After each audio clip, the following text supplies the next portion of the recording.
So starting my test drive here in this G90, oh my goodness, it's so quiet in here.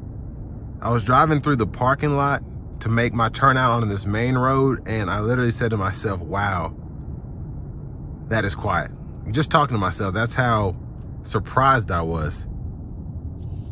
And I mean, this thing is such a boat, and I mean that in the best way possible. It rides so smoothly.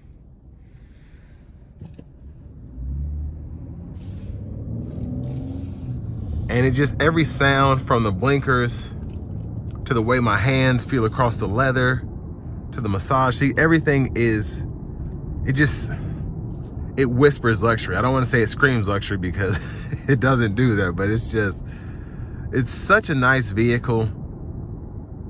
And for it to be Hyundai's luxury brand, I mean, Genesis just,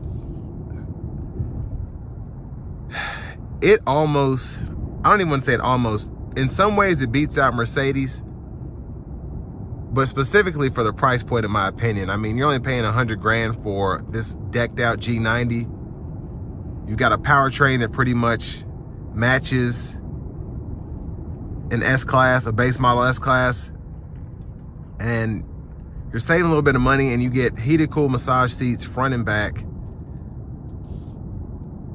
But this thing just rides so well, it's incredible. And I'm in the comfort mode now. I'm not even in the chauffeur mode. I don't even know what that'll do differently.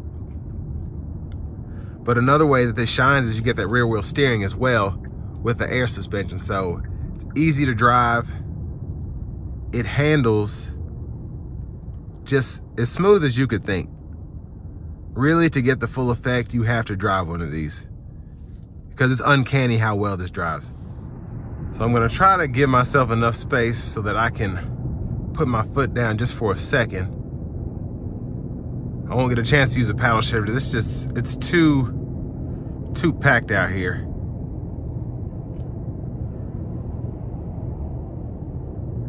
But I have a little space. I'm just gonna put my foot down. Yeah, great pull, absolutely stunning pull. Now, it's not as quick as I was expecting, but it is a twin turbo V6. And even with the sport mode, it has to be luxurious. So it didn't pull me like an EV does. It didn't pull me like a twin turbo Mercedes would, but you get 17 miles per gallon city, 25 or 24 highway. And still, it's enough power.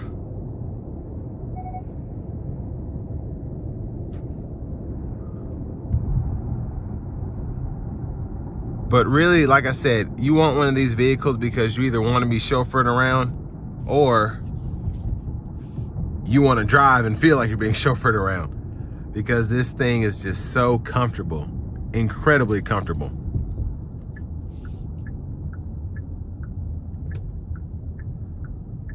Now I've driven the newer S-Class, like the 22s, 23s, so that's pretty much the only thing that touches or even comes close to touching this, in my opinion, in terms of the ride quality, the luxurious amenities, the overall presence and feel of this car. And again, no stone was left unturned for this just over $100,000 price tag. Now, I didn't get to test out the lane centering, but this basically is, depending on how you define semi-autonomous, I just define it as lane centering with adaptive cruise control. You're still having to keep your eyes on the road the whole time, but this has all of that. And I have it in eco mode now, and it's still driving. This is probably the mode I keep it in because I don't need all that power, and it just accelerates extremely cleanly. But competition-wise, it's really hard. I mean, you have the 7 Series BMW, the S-Class Mercedes. I really can't, I don't even think Escalade or Cadillac doesn't make cars anymore. So the only thing that came close to that was the CT6, which you can no longer get. So this still has a pretty good chance of being the luxury car for you if you're in the market for something with a longer wheelbase, and especially if you wanted something under 100 grand, this is probably gonna be your best buy in terms of value.